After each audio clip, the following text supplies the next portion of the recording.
we today? It's a lovely day. Alright, I've been doing some work on the trailer on the inside. Now, because of all this extra weight we've added on this side with this big awning and the tent pole holder, I had to rethink where the batteries were going. So I got some AGM 100 amp hour batteries here. My new ones aren't here yet. I'm not sure how long they'll be, but we want to start using this camper, so I've wired it all up. I was going to mount the batteries across the back, but because I've put all this weight evenly over this side, I had to put the batteries on the other side.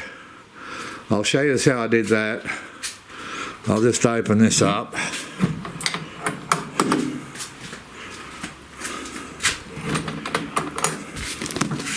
And yeah, that's just one-handed going up there.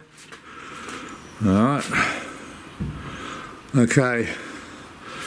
It's a bit dark in here, but anyway. Alright, so I've temporarily just put a piece of wood in there and another piece of wood to hold them in place. Okay. And I put it all in and I took it for a drive with the weight distributed like that. Now the fridge and freezer will go here, and those two leads power the inverter. Now I've wired it up. Now our maximum load at any one time is about 50 amps. I worked it all out. So I don't have to use great big cables on this. Indeed, I've just used 6mm. So that's 6mm for each battery, active and positive and negative. And that's solar cable that we use to bring all the power down from the roof. Now that's rated at 30 amps. So there's 60 amps that'll handle, so we put a 60 amp breaker in there, and we'll see how that goes. When the new batteries come, then I might use a little bit heavier battery cable if this one gets a bit hot. Now you can see the position of the switching and everything there. I can just reach in that corner and turn all these on or off. Indeed, I'll do that right now. I'll see if the camera will just sit here so you can see.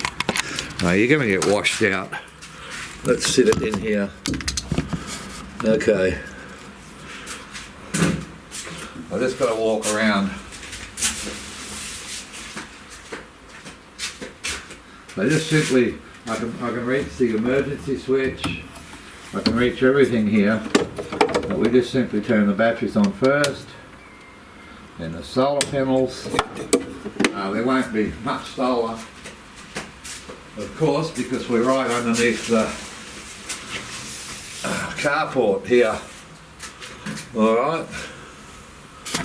But you can see that that's turned on now. Okay. And yes, I've got the active, the active and ground, the active and neutral, or positive and negative, because it's a 12-volt battery. Fuse, so there's a 60 amp fuse there and a 60 amp fuse there. Let's go into the app for this unit. I just had a thing pop up, so I've just going to have to edit that out. Just a minute. Okay. Alright, so we go in, the app for this is called Victron Connect. So we start that up, select the unit,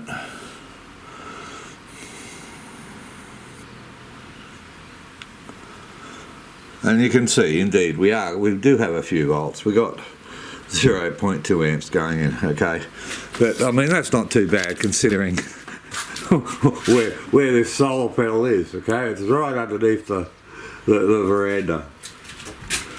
All right. So we can see what's charging and what's going on, which is fantastic. So that all works.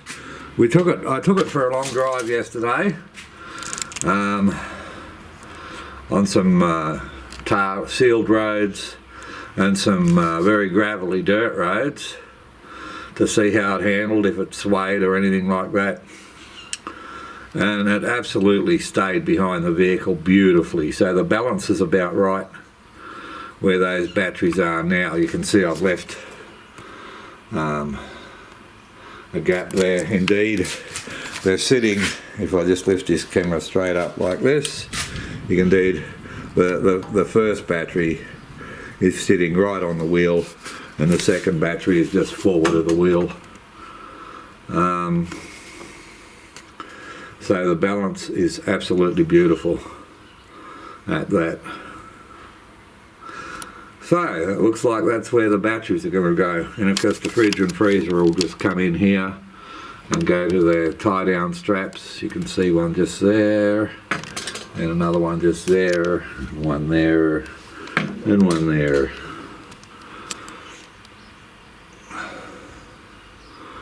Alright. Oh, by the way, that little that's original wiring that came with it. You see those 3 fuses just there? I'm not going to change their wiring that came with it. That's for the water pump, the rear 12 volt socket and the side LED light. So they can just all stay there because I can reach those fuses through the other side. So yeah, it looks a bit rough, but and I haven't got it tied down or anything like that. So I've got it mounted all in properly now. And when my new batteries come here, that's where they're going. By the way, these are e-solar batteries, AGM 100 amp hour, and they last, depending on how you use them, about 6 to 8 years in a caravan. So they've got a pretty good life. But these new batteries I've got coming, I'm still waiting on them. Apparently they're just waiting on a couple of more patents to go through. They should have a life, for me, and the way I use them, they should have a life of around 25 years. So that'll be good. Now some of you will say, oh, those wires are too small, and well, they're not for the application. If I was running my house off them, yeah, they would be. But I mean, it's a camper trailer. You know, they're not starting a vehicle or anything like that. They're just providing a little bit of power to LED lights, charging stations, and the biggest draw on there is the 40 amps, because I've measured it. That little hot plate uses 40 amps. And that's the biggest draw. So we've put 60 amp fuses in there. Those 6mm wire adds up to 12mm overall, and they're evenly, the leads are the same size, so it should evenly draw off the batteries.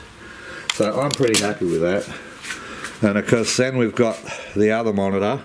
I'll just turn that this way, hit this button for a second. And then we've got the other monitor in the car connected. That's the ute battery, the second battery that is for the camper as well. And you can see that's at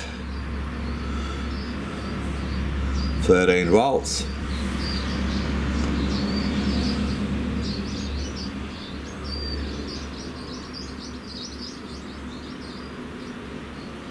Alright, so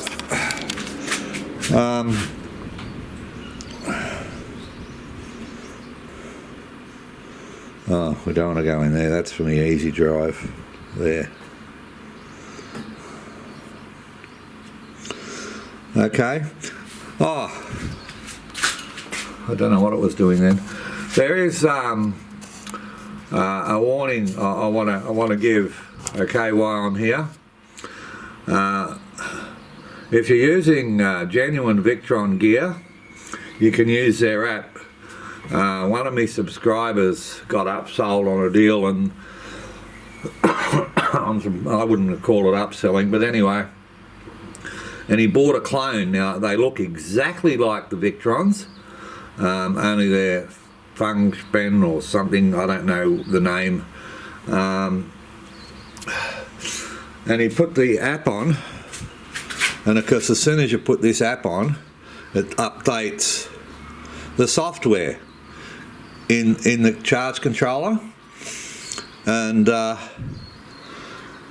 that works great if you've got a genuine Victron, okay, but it just totally, yeah, he's got an expensive paperweight now, okay, but they look exactly the same and everything, but just don't buy them, okay, because if you go, you can use this software with them, but as soon as you go to update the software in them, that's it, you've got an expensive paperweight.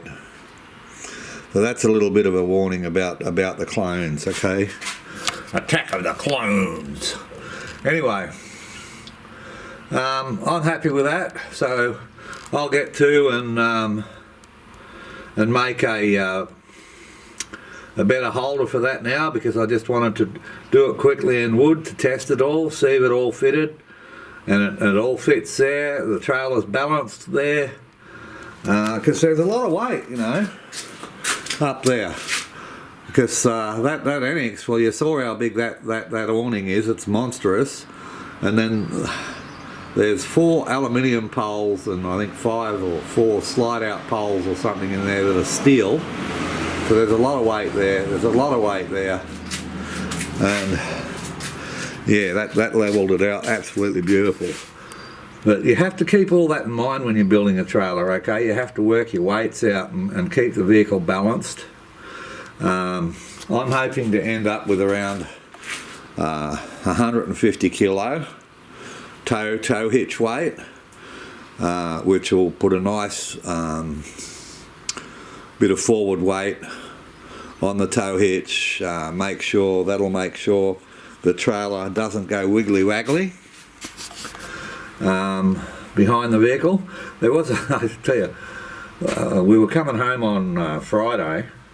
We've been into town because we got Easter holidays over here, so it's Easter long weekend, and we were coming around, and at the roundabout, city people.